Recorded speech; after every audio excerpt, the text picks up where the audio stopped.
তো নমস্কার বন্ধুরা, উষার রান্নাঘরে তোমাদের সবাইকে স্বাগত জানিয়ে আবারও নিয়ে চলে এসেছি নতুন একটা পর্ব। আর আজকের পর্বটা কিন্তু দারুণ মজার একটা পর্ব। আর মতন মায়েদের কাছে কিন্তু ভীষণ দরকারি একটা পর্ব নিয়ে তোমাদের সামনে চলে এসেছি। টিপস দেবো, যেটা কি না যে কাঠের জালে রান্না করার পরেও হাঁড়ি কড়াতে কিন্তু কালি পড়ার পরে কিন্তু আমাদের মতন মায়েদের কিন্তু ভীষণ একটা সমস্যা বেঁধে যায়।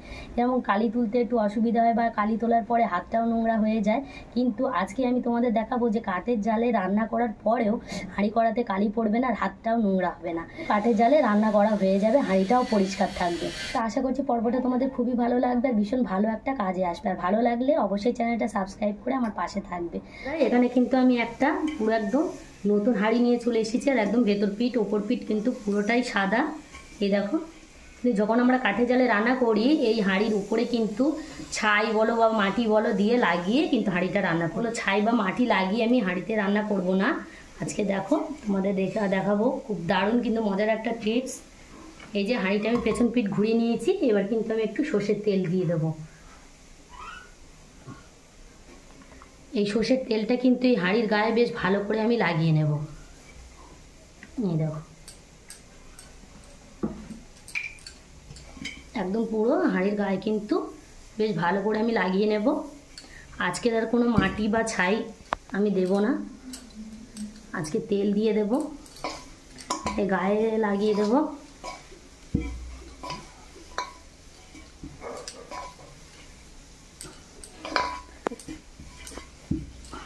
আর একটু আমি তেল দিয়ে দেব।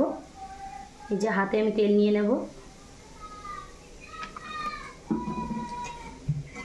গায়েটাও ভালো করে লাগিয়ে দেব, পেছনটাও ভালো করে লাগিয়ে দেব। তেলটা কিন্তু আমার বেশ ভালো করে হাঁড়ি পেছন পিঠটা লাগানো হয়ে গেছে। তো হাঁড়িতে কিন্তু বেশ ভালো করে আমি তেল মাখিয়ে নিয়েছি। এই দেখো মাখানো হয়ে গেছে, রেখে দেব। আর এখানে দেখো বন্ধুরা, আমি ক্যারি ব্যাগ নিয়েছি। আমাদের কিন্তু প্রত্যেকের ঘরে কিন্তু কম বেশি ক্যারি ব্যাগ আছে। এই ক্যারি ব্যাগটা নিয়ে নিয়েছি। এই ক্যারি ব্যাগটা কিন্তু আমি এই হাঁড়ির পেছন পিঠে এইভাবে লাগিয়ে দেবো। খুব ভালোভাবে কিন্তু আমি এইভাবে লাগিয়ে এইভাবে হাত দিয়ে কিন্তু চেপে দেব। এই দেখো, তোমরা দেখে বুঝতেই পারছো। এই যে একদম কিন্তু হাঁড়ির গায়ে বেশ ভালো করে এরকম চেপে চেপে লাগিয়ে দিতে হবে। এই হাঁড়িটাই সোজা করে নিলাম। এই যে দড়িটা হাঁড়ির কানা থেকে এইভাবে মুড়িয়ে আমি বেঁধে দেব। এই দেখো, তো দেখো বন্ধুরা, হাঁড়িতে কিন্তু জড়িটা বেশ ভালো করে আমি লাগিয়ে নিয়েছি। এই দেখো, খুব সুন্দর করে কিন্তু লাগানো হয়ে গেছে। এখানে দেখো বন্ধুরা, আমি উনুনটা ধরিয়ে নিয়েছি। আর এখানে কিন্তু আমি কাঠের জালেই রান্না করব। আর এখানে তিল কাঠ নিয়েছি, এই তিল কাঠ দিয়ে আমি রান্না করব। হাঁড়িটা কিন্তু আমি বসিয়ে দেব, জল দিয়ে দেব।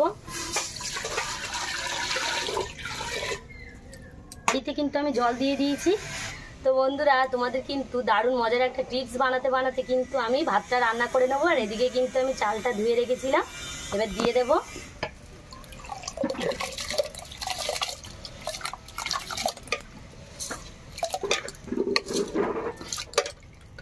প্রায় 10 মিনিট হয়ে গেল, আমি জাল দিয়েই যাচ্ছি। আর ভাতটাও আমার কিন্তু ফুটে গেছে। এই দেখো, ভাতটা হওয়া অবধি আমি এখনো জাল দিয়ে যাব। ছড়াটা আমি হালকা করে দেব যাতে ফ্যানটা এই জড়ির গায়ে না পড়ে। ভাতটা আমি নাড়িয়ে দেখে নেব। এই দেখো, ভাতটা কিন্তু আমার হয়ে গেছে। এবার আমি কিন্তু নামিয়ে নেব। এই বটনের ওপরে আমি নামিয়ে নিলাম, ছড়াটা দিয়ে দেব, দিয়ে এবার আমি ভাতটা উবুড় করে নেব।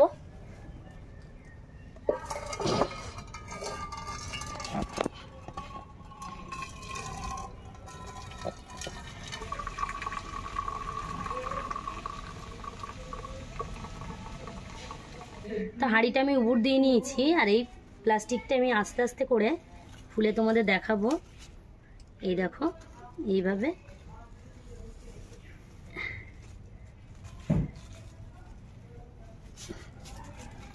প্লাস্টিকটা তুলে নিয়েছি। হাঁড়ির পেছন দিকটা দেখো কতটা একদম পুরো একদম পরিষ্কার আছে হাঁড়ির পেছন দিকটা।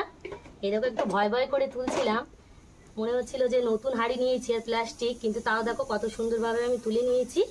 এই গলা অবধি প্লাস্টিকটা দিয়েছিলাম বলে একটু হাঁড়িতে কিন্তু কালি লাগলো না। আর এই যে গলার বাইরে যে প্লাস্টিকটা পড়েনি, এই যে কালি লেগে গেল। কিন্তু দেখো কত নিখুঁতভাবে কিন্তু আমি হাঁড়িটা পরিষ্কার করে নিয়েছি, আর প্লাস্টিক দেওয়ার ফলে তো কিন্তু একেবারে কালি লাগলো না। এবার আমি হাঁড়িটা তুলে নেব। আর তোমরা দেখে বুঝতেই পারছো ভাতের হাঁড়ির পেছনটা দেখো একেবারে কিন্তু আর কালি নেই। এই দেখো এবারে ভাতটাও হয়ে গেছে। আর এই দেখো প্লাস্টিকটা দেখো কিন্তু কালিতে ভরা। আর এই কালিটা যদি হাঁড়িতে পড়তো বন্ধুরা, মাজার ফলে কিন্তু হাতগুলো কিন্তু বেশ ময়লা থাকতো, আর মাজতেও বেশ একটু কষ্ট হতো।